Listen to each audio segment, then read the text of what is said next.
911, what are you reporting? Units to 9 City Road, you get a person shot. Most of us think we understand what happens when you shoot somebody. And I had no idea until I started working here, the devastation that is wrought by such a small piece of metal. And I've seen the smallest caliber bullet destroy flesh and bone and dreams. We got another person shot now, hit the board, person shot. Too many of our young people are either dying or going to jail. Bamboo nightclub, group shooting guns, 200 false alerts for society, whole society is under this delusion that it's okay for 33,000 innocent citizens to die for absolutely no reason. I've seen assassinations and I've seen mass shootings and dead children. But it's the mass shootings, which are terrible, don't get me wrong, but it's those mass shootings that really do get all of the attention. And I think the rub for the trauma surgeon in a large city is that this is what we're seeing all the time. And where is that outrage? This is a public health crisis.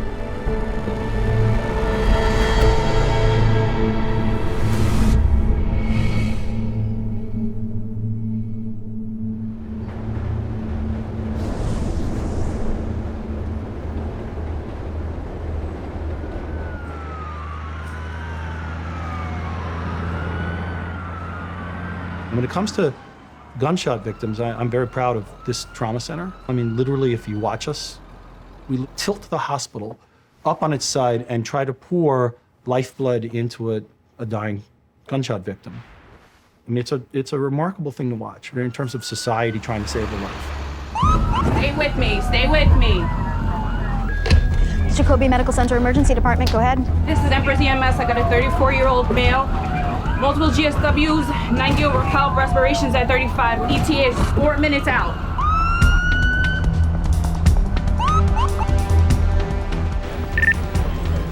This is the adult DD. We have a level 1 trauma coming in. We have a 34-year-old male with multiple gunshot wounds. Blood pressure is 80 over 40. Heart rate is 110. Trauma, please respond. Radiology responding. Trauma attending responding. Respiratory responding.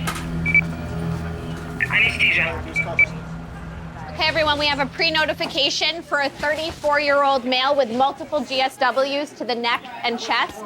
The patient is hypotensive and tachycardic. Everyone, please introduce yourselves. Mike, survey resident. Tar and blood runner and C-spine. Right side of the chest. I'm Heidi, primary nurse. Naomi, trauma team leader. I'm Brenda. Everyone knows their assigned roles, and we have a plan for what we're gonna do. We'll notify the operating room if we have to go upstairs. Patient's hypotensive. Can you get the Belmont ready to transfuse 2 units? Let's hear our vital signs. Check our And the breath sound. We have vitals 80 over 40, heart rate of 110. Mike, give us a breath sound. I'm just panting. Mike, you going with sucks? Okay. Breath sounds on the left side. I have no sounds on the right. Naomi, what am I looking at? Our chest x-ray shows that the patient has the resolution of the pneumothorax on the right side now. So, we got a bullet? We don't see a bullet. Chop, chop. Go, go. Let's go. Let's get ready to log roll the patient again. What's the status of the operating? From the trauma surgeon's perspective, bullets were all about real estate. Location, location, location. Our pelvic x-ray shows that we have a projectile in the left pelvis. That means that This is temperament. We're heading up for a neck exploration and immediately exploratory laparotomy. Let's make sure that Patient's all of our lines hypotensive, are prepare anesthesia. We're coming up high. I want to shoot one more x-ray of the neck before we go to see if there's any further. Negative. Let's go. Okay. Checklist complete. Let's roll. All right. Take them off the vents. Clear the way. One of the reasons why we don't have 50,000 dead or 60,000 dead in America is that we have organized a wonderful trauma system. And we've been honing it for years. All right, everybody, I just want to thank you guys all for participating in today's simulation. It's obviously an ongoing effort to keep on practicing and taking care of these really sick patients. I just want to go over a proper debrief on exactly what happened in the scenario and how you guys all thought you guys went. Yeah, so thank you. The first layer is you have to have a trauma system, you have to have an EMS system, So things have to be in place in terms of the medicine long before someone takes a bullet. The more of this we do, the better will we be in the real world. Whatever walks into the door, we're all gonna band together and we're all gonna get it done. Holding 3 at this time, Ascent and Narco, 1204 Gilbert Place, 68 complainant. In 2009, I was working late. It was the evening. And a call came over the radio that we had a 92-year-old woman that had been shot. It was a level 1 activation. She was on the way to our trauma center. And she comes in. She was this really elegant, elderly woman. You know, she was your grandmother. And the story is that she was home in her living room. Gang members were having a fight. And a stray bullet had gone through her living room or bedroom window as she was preparing dinner. So I began the operation. And, you know, as predicted, the bullet had come across the midline and it had injured everything that's important for life. But we tried, and we dumped the hospital into her, blood and people, and we tried. So it's done. You know, her lifeblood is poured out all over the floor and all over me, and her heart stops, and we try to get her back, and I look up the clock and pronounce her dead. And then I lose it. I just sat down right there, covered in her blood, and I started to cry. Man, did I cry. Never happened to me before. And Sadie Mitchell was just, I don't know, it was just too much. It just said to me that this country had an illness that maybe we were just never gonna get better from. It just epitomized how messed up this thing was, this scourge of gun violence.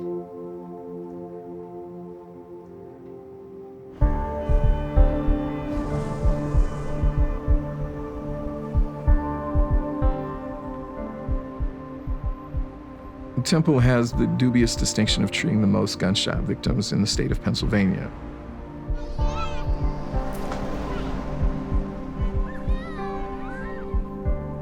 X-ray of the left lower extremity.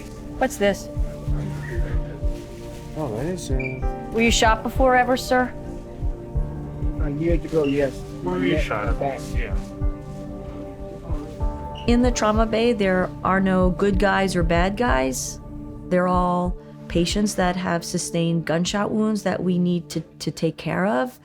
And over the years, there's no doubt that every patient that hits the trauma bay has somebody that loves them. So I never pass any judgment. I never want to know anything at all about the circumstances of the shooting. Not at all. I quickly look at the patient and look at the heart rate. Heart rate can tell you everything. And a good trauma surgeon will tell you that the color of a patient's feet can tell you everything. Because if they're really pale, then that's a terrible prognostic indicator. That means that they're bleeding terribly. I think one of the biggest misunderstandings in kind of the lay, non-medical population is, did you remove the bullet? You know, really what our jobs are is to fix all the damage that the bullets do. You know, whether it's stop the bleeding, whether it's take out the organs, it's the fixing of those organs. It's not necessarily looking for the bullets and removing them. It's just trying to catch up to what the destruction that the bullets have done. And what we have seen over the years from 1993 to 2019 is that the caliber of the bullet is so much larger, and the kinetic energy and the destruction that these bullets can do are so great. And, you know, patients aren't shot just once or twice or 3 times. You know, they're shot like 10 and 11 and 12 times and more.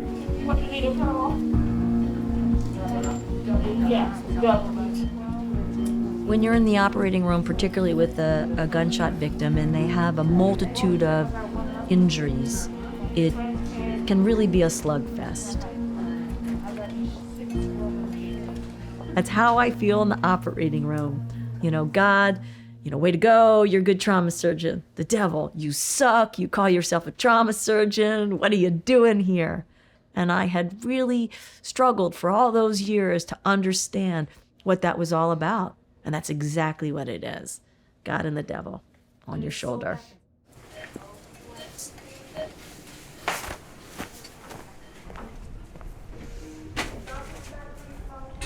All trauma team members respond back on an video only for a level 1 activation. So we just finished the case, but we have another gunshot wound that's coming in. They're being brought in by police. We're done. Yep, you'll be good. We've got another gunshot will come in. All right. Yeah. Yeah. He's going to CAT scan first. And then to the OR. Not yet. We don't know yet. Yeah. We don't. Blood pressure is 123 over 70. Okay, let's go. Okay.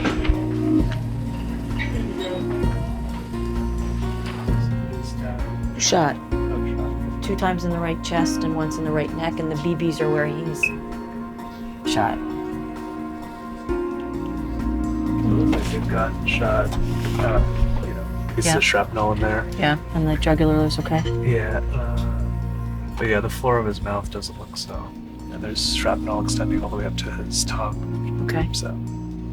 See anything lodged in the palate or anything like that? Yeah, I mean, that's what, like, these little tiny guys. Yeah, but nothing larger. But nothing larger. I mean, I suspect was it like a buckshot or something? No, it was a big bullet. Oh, it was a big He's a big wound in the right neck. Huh. It's bullet. large caliber. We have 1 hole. Right. And we're looking for a bullet. I think that's in his tongue. He was shot 2 times in his right thigh, 2 times in his right chest. It looks like both of those injuries were relatively superficial in that we don't think that there was any bones broken in the right thigh or any arteries or veins injured. In the right chest, we don't think that the bullets entered the chest, so we don't think that the lung was injured. He was also shot in the right neck, and the bullet looks like it may have lodged in his tongue. It's always very ironic because we sometimes say that these patients are lucky. I don't know how you could think that a patient that gets shot 1, 2, 3, 4, 5 times with a bullet in his neck, in his tongue is lucky, but that's what we say, that he's lucky. In the moment, it's all about taking care of the patient, and the focus needs to be intense, and you can't be distracted by anything. And then when the moment passes, you need to be distracted by everything, because you can't walk away not feeling that what you've just participated in some way is so wrong. You don't want to be taking care of patients who've suffered gunshot wounds. My name is Scott Charles. I'm the trauma outreach coordinator, and I work with victims of gun violence, and that's essentially all I do. Out of curiosity, do any of you know somebody who's been shot? With a show of hands, how many of you know somebody who's been shot? Do any of you live with somebody who's been shot? Okay. So the reason why Scott and I wanted to create a program like Cradle to Grave was we felt that we needed to do more, like preventing these patients from coming in. We saw it as an education in that who knows better what bullets do to bodies than those that work in a hospital. My job is not to freak you out, but we are going to have a candid conversation about gun violence. Is that cool? And we thought it was our responsibility to do that. If we weren't talking, then the students were seeing what was happening in movies or video games or TV, and that was not real at all. The goal of Cradle to Grave was to really humanize the experience of gun violence, to de-glamorize it in many ways. I want to introduce you to Dr. Amy Goldberg, who is the chair of surgery here. And so she's going to walk us through what she and her colleagues do in this space when she ends up with a gunshot victim. And we're going to talk about Lamont and all the things that were done in an effort to save his life. Lamont is going to have a bullet wound right here, He's gonna have a bullet wound right there. He's gonna have a bullet wound right there. When Lamont came in, as Scott said, the first thing that we did was to make sure that we take off all of his clothes and everything so we can identify where the injuries are and we can start thinking about what has been injured. And when we first evaluate him, he's not breathing at all. And the first thing that we needed to do was put a breathing tube in his mouth so that we were able to breathe for him. This issue of gun violence isn't really as much about living or dying as much as it is about suffering.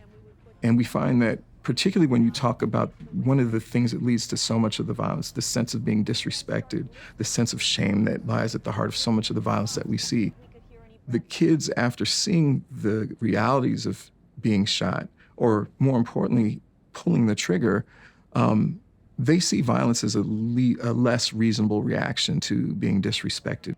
And what we did was we used our knife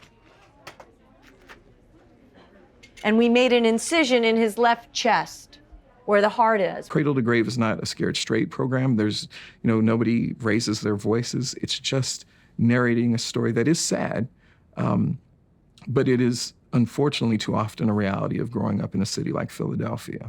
Since 2002, approximately 25,000 people have been shot in the city of Philadelphia. The #1 weapon of choice is the 9mm.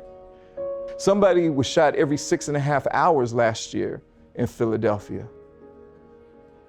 That 80% of people who get shot in Philadelphia actually survive being shot.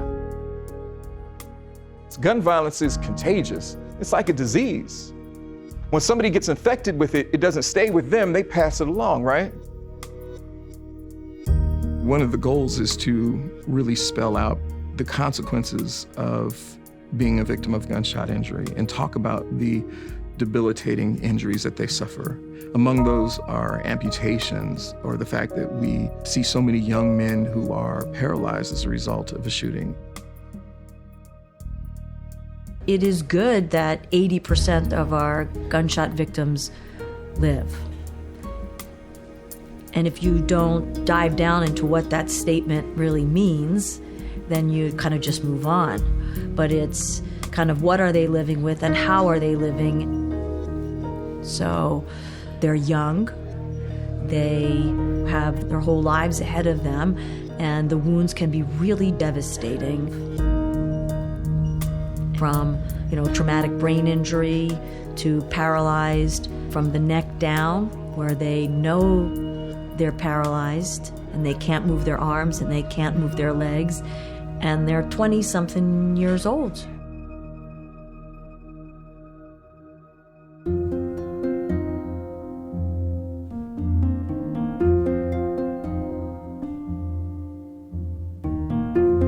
I have a nonprofit in honor of my brother Dante, who was murdered in 2008. And we work with individuals who have been impacted by gun violence.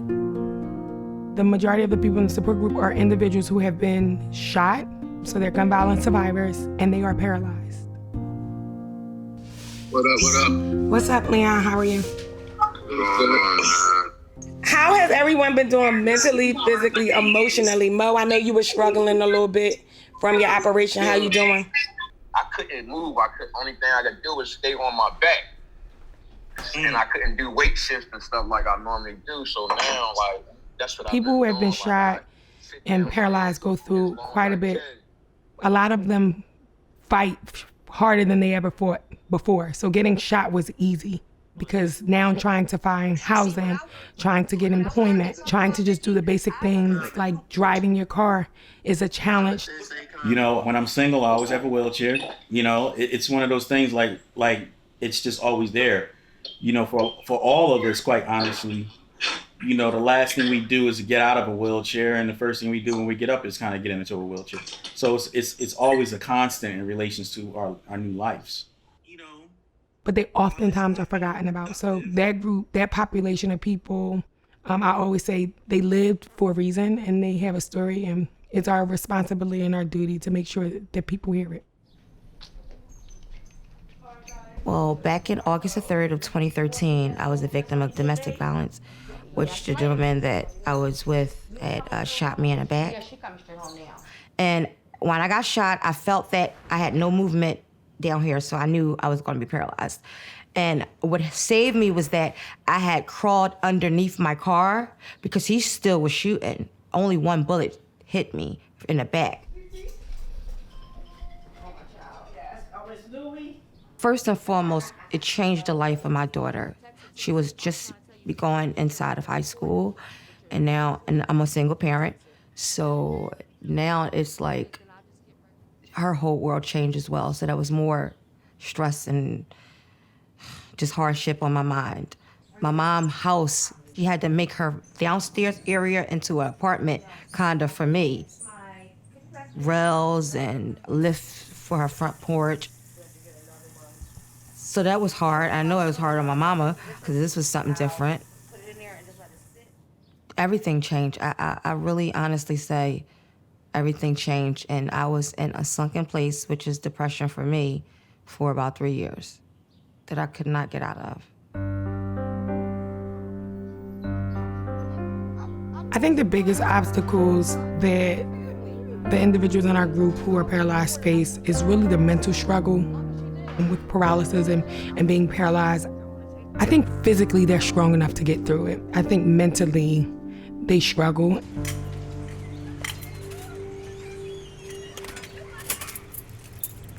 When I was 8 years old, I had just got off a punishment. I was an adventurous child. We decided to buy some firecrackers. I guess the guy who lived next door didn't like the sound of the firecrackers going off or something on that line. Then he had pulled out a sawed-off shotgun.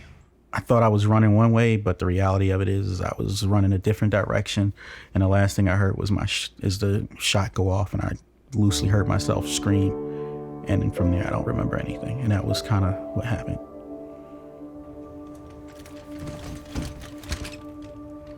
I wasn't supposed to survive because of the amount of damage. Even to this day, I still have some of the buckshot in my body from the shotgun.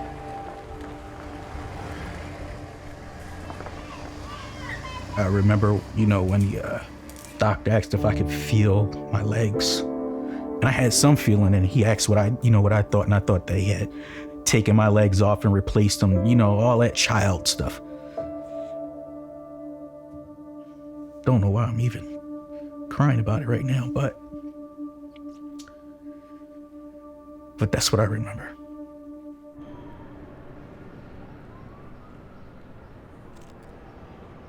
I got into street photography by happenstance, to be honest, which is kind of like one of the easiest things to kind of do. I guess you don't have to rely on anybody, you just go. I thought that if I was really good, no one would care about the wheelchair. But the reality of my situation is that I can't have one without the other. And it's the very thing that has defined my image and what I see and why I see what I see. Let me switch lenses. Let me get one more. I think people always are stereotypical about why people from urban communities or people of color are gunned down. And they always kind of answer the question, well, maybe they did something to get shot or killed. And that's not true in every case, in every situation. I think it's the access to guns, and it's like getting bubble gum. It's easier to get a gun now than it is a driver's license, and I think that's the problem.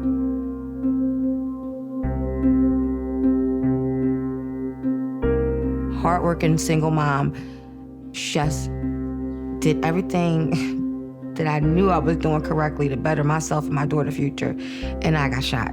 So it ain't about, because you live in an urban community that this is what happens. No, it happens to the innocent too in these kind of communities. All the time we hear about these things, about people's rights, and it's like, but at what point in time does your idea of what this right is infringes on my right to live? My life has changed because of this, because of how easy it is. I worry I may never be married. I may never have children. These are things that are taken from me, that I've lost. Things happen, and if you're not a responsible gun owner, listen, you shouldn't have one, period. So I think we have to do a better job as society at educating young people, educating our communities on how to handle conflicts so that it doesn't result in a gun.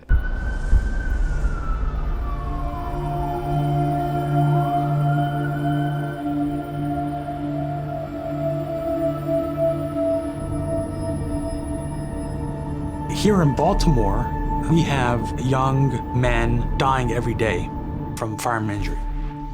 And those stories often go untold.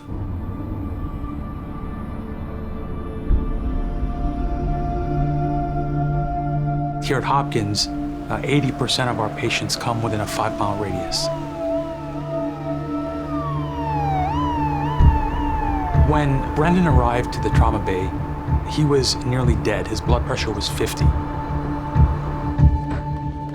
During the initial operation, his heart actually stopped multiple times. So this is as close as you can get to dying without dying.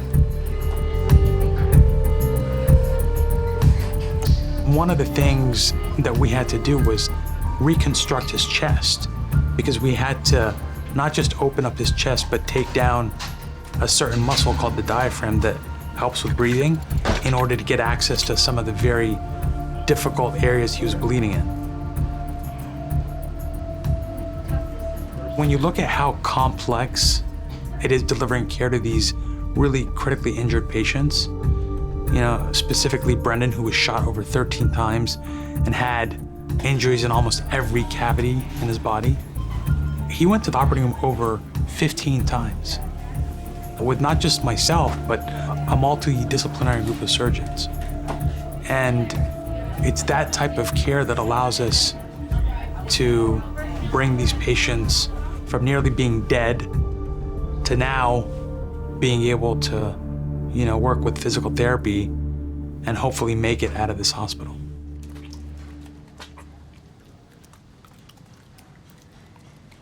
At the age of 17, my life really changed. It's almost like my second birthday, where I went from being a healthy high school student to someone that was nearly killed after being shot in the throat with a .38 caliber bullet. The night I was shot, it was after the first high school football game of the year. After the game, like, you know, typical high school students, we were hanging out. We were actually at a playground that was close to an elementary school. And a fight had broken out that we had nothing to do with. And a guy pulled out a gun and started firing to the crowd. And I remember distinctly that night the flashes of light. Everything kind of went into slow motion. So as I was being transported to the hospital, it was a very kind of surreal experience because I felt like I was watching myself as everything took place. And I couldn't lie flat because I was choking on my own blood because of my injury. That experience profoundly changed who I was as a person. And I remember distinctly, it was a couple months after I left the hospital. And I was standing in the bathroom. I was looking at the mirror. And I had these beet red scars all up and down my neck. And I had a tracheostomy tube at the time. And what I didn't realize is my father was standing in the doorway. And I think he saw the look of devastation in my eyes. And he walked in and he said, "I know what happened to you is horrible, but you really have two options. The first is you feel sorry for yourself.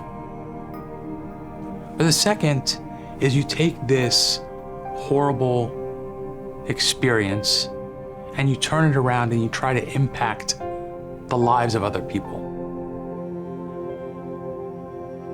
And so it was really that moment that inspired me to, you know, go into medicine, inspired me to become a trauma surgeon. What could be more gratifying than being able to give someone else that same second chance that I received? How you doing? How's it going? It's right. good to How see you, doing? Brendan. How you doing? Too. Good. Hey, how are you? How are you? Good, good, good. How you doing? How you feeling? Great. Yeah? Yeah. It's good to see you finally in rehab, huh? Yeah, thanks to you, man. Team effort for sure. Right, right. It's amazing to think about where you were and how critical you were, and just to see you sitting here in this chair. Right. And just talking to me is unbelievable. Yes.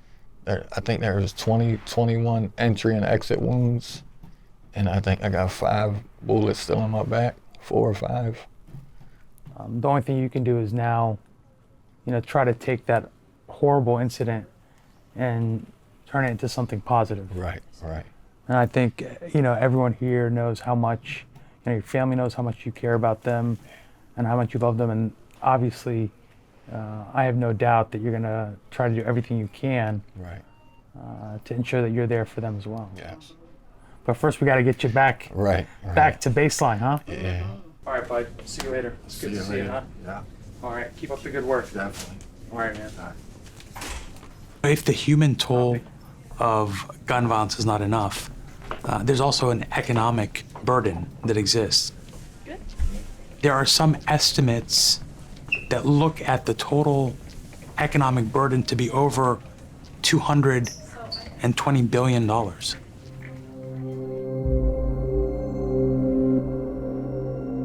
In November of 2018, the NRA came out with a communication that essentially said that doctors have no business being part of the solution of firearm-related injury and death in America.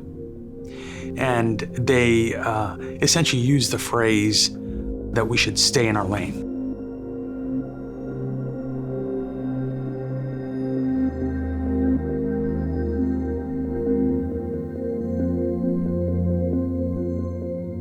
And I was just incensed that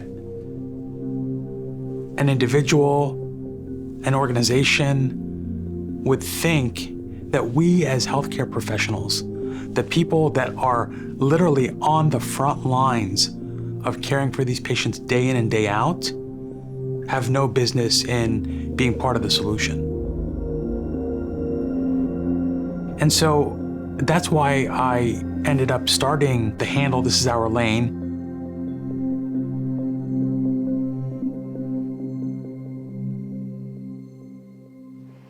And that initially caught a lot of attention and went viral.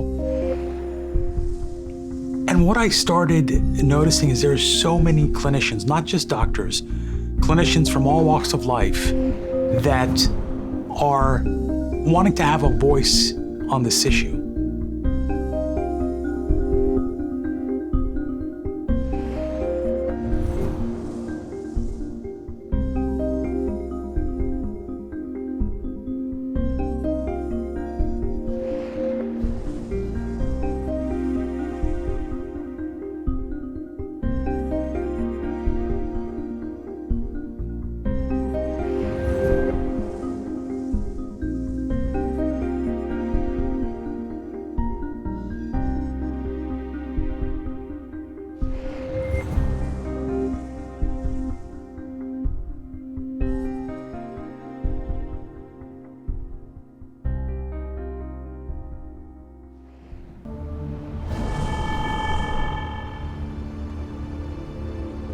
The Bronx is the borough of New York City with the highest rates of people living below the federal poverty line, the highest rates of children living below the federal poverty line, and one of the boroughs in New York City with the highest rates of immigrant population. The majority of our neighborhoods comprise different public housing projects within our neighborhoods. This is probably one of the most diverse communities in Bronx, matter of fact, probably in New York City. We have Albanians, we have African Americans, we have the West Indians, we have the Hispanics, the Italians. You name it, we have it. Stand Up to Violence is based on the Cure Violence model. We're anti-gun violence.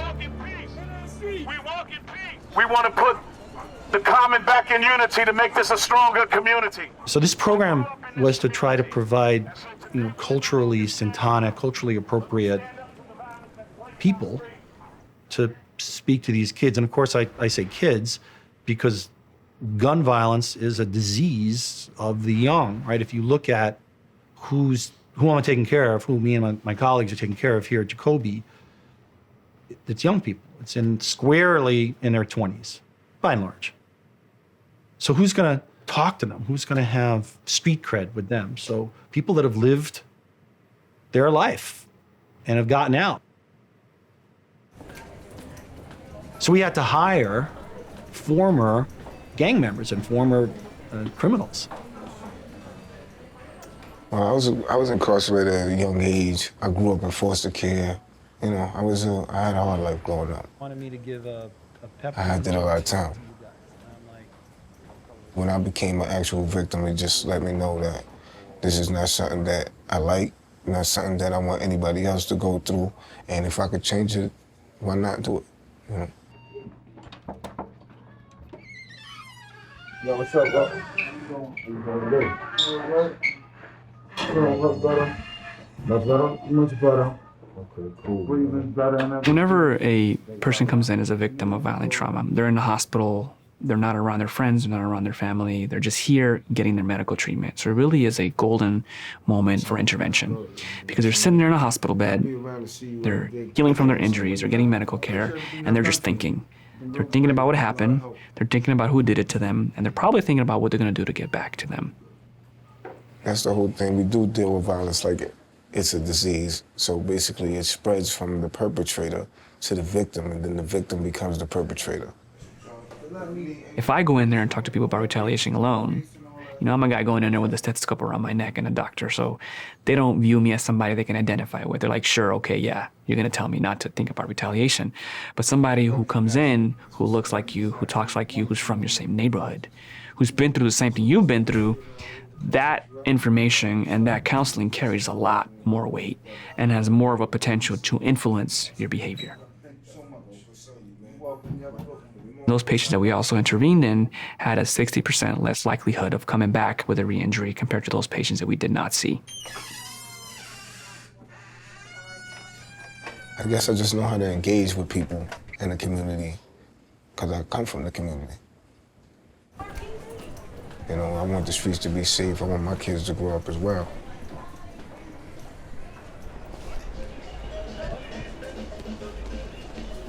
So what we do at SUV is stop the shootings and homicides in the community. The way we do it is by mediations and reaching the highest risk individuals in the community that's most likely to shoot someone or be shot. So what we're doing now is we walk around and canvass the community, get a pulse on what's going on out here, that people know that we're out. Tasha, what's up, boo? I know why you didn't want to see me.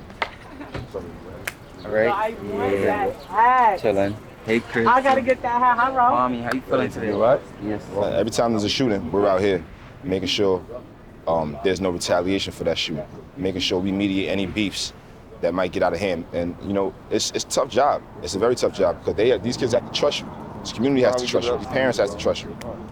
We work with some of the most hardened criminals in the streets. Any day we go through with somebody didn't shoot somebody, that's a good day.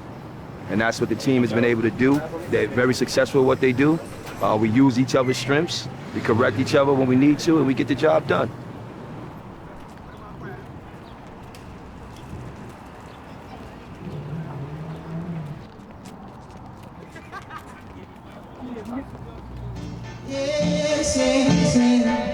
Trials and great tribulation. Say that I grant us awesome tribulation. We say free bring the word to the whole nation. From Genesis to the Revelation. Walk with God by your side. You will never leave. You behind. This is what it's about. Our community, music over violence. And when we can bring a community together like this, we are better together. Not everybody is trying to kill everybody, but we have to show that love for one another. Yeah. Without further ado, I just want to bring up Pastor Gooden just to give a few words. Pastor, let's give it up to Pastor Gooden. Let me just drop this on you in 1 minute. And I know y'all hear preachers say 1 minute, that's like 2 hours, so give me 1 minute. The leading cause of death in our African American community for our young males between the ages of 14 and 25 is gun violence. It's the second leading cause of death in that same age bracket and that demographic of our Hispanic.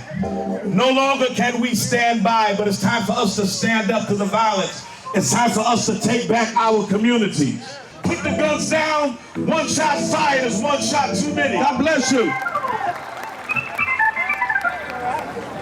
Thanks, man. Good to see you. Likewise. 34 to that. Yeah, the 34 that just came over and with shots fired, so Charlie, this was couples over to 34 of our person shot out. 20 Charlie to the 6, Freeman and West Farms Road, 22 Charlie.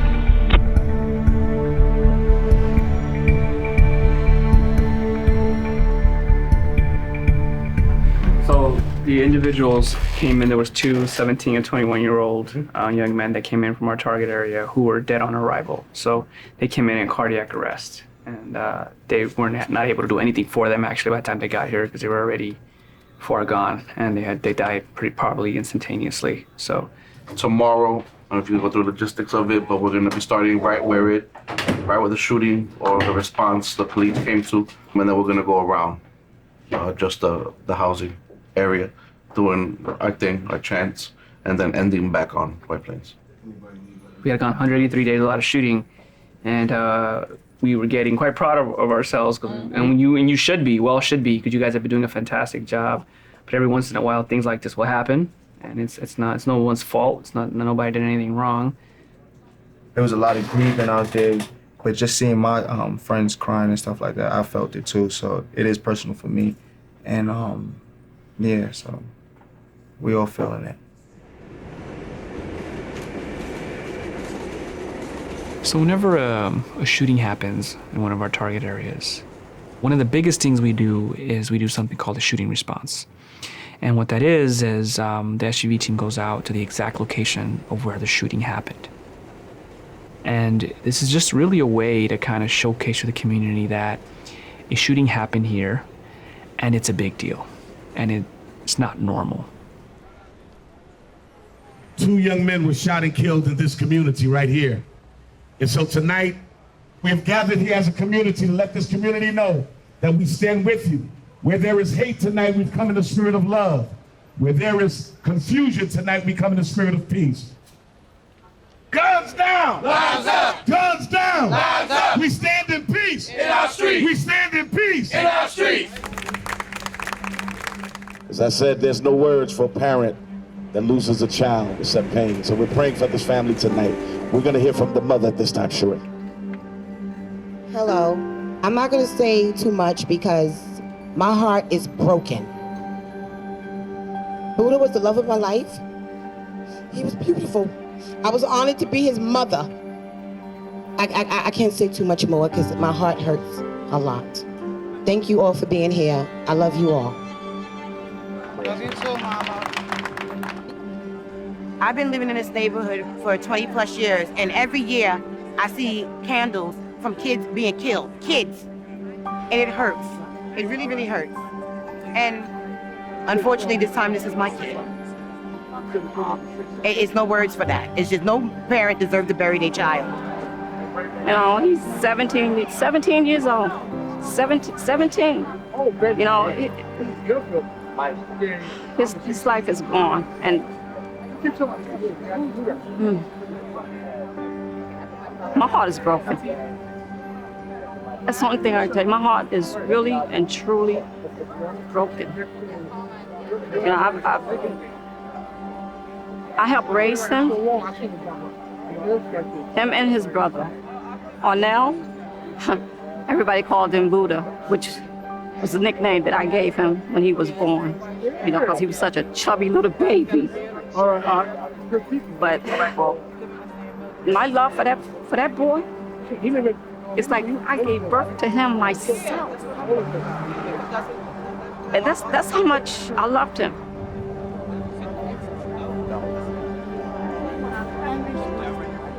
That day, I got a knock at the door. You know, he did what he did. Normally would do throughout his day. I was doing what I normally did, and then that day came, I got the knock at the door. And that was it. That was it for that day. That was it. That was it.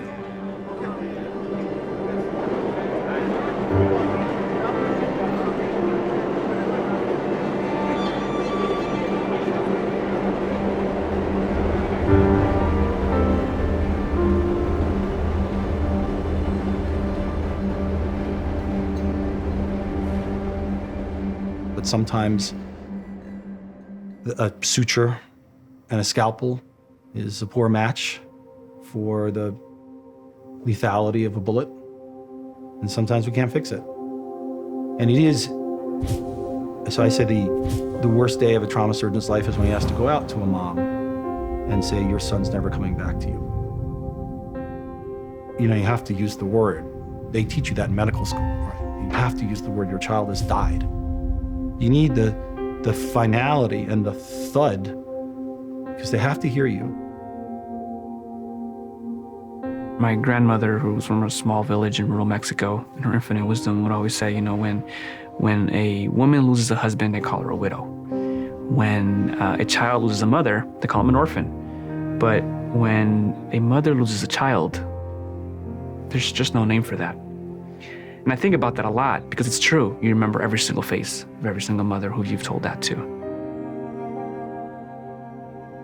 And I dread it. I absolutely dread it.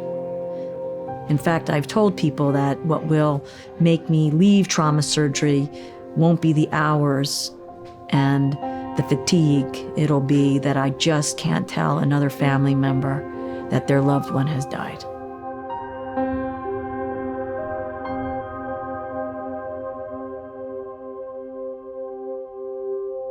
As nurses, we need to create the space to have the difficult conversation about the patient that you took care of yesterday that you weren't able to save. We do have that emotional component about our jobs and how we feel, and did I do well? Should I have done better? And a lot of us struggle with that. At the request of Battalion 3, for the multiple patient shot, 3347 Du Bois Place Southeast. Battalion 3, your 2 additional BLSs were ambulance 13 and ambulance 26. Your 2 ALSs were medic 3, medic 25. At the end of the day, firearms, as we've come to embrace them in this country, are at odds with human life. We're happy to talk about the great aspects of guns. We just are unwilling. Even those who are opposed to guns don't want to hear about what bullets actually do to bodies. And I think it's why we're kind of trapped in this kind of intractable debate right now. When you look at, for example, motor vehicle crashes, fatalities were high in the 60s and 70s. We didn't say, okay, let's get rid of cars. No, we came up with things like seat belts and airbags, and we tried to make roads safer. That's the same type of approach that we have to take with firearm injury and death in America.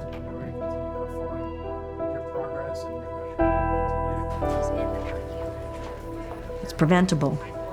Just like lung cancer is preventable, just like dying in a car accident is preventable, just like hypertension, high blood pressure is preventable. It's preventable. Come take a walk with us today, community. We walk that our little children can walk in peace in the streets. Bullets have no names on them. If you want change to be made, have a voice, speak on it. We want the gun violence to stop in our communities. These are the times that we need for you to speak loud and clear for everybody to hear. It can stop, and it starts with us. I think it's important for hospitals and trauma centers throughout the United States to think about incorporating programs like this that may be a little bit outside the box. It can be sometimes more powerful than what we can do within the hospital walls. For so many years, people have looked at this as a third rail issue, but no more. We cannot keep ignoring the injuries and deaths that are happening in communities all across this country.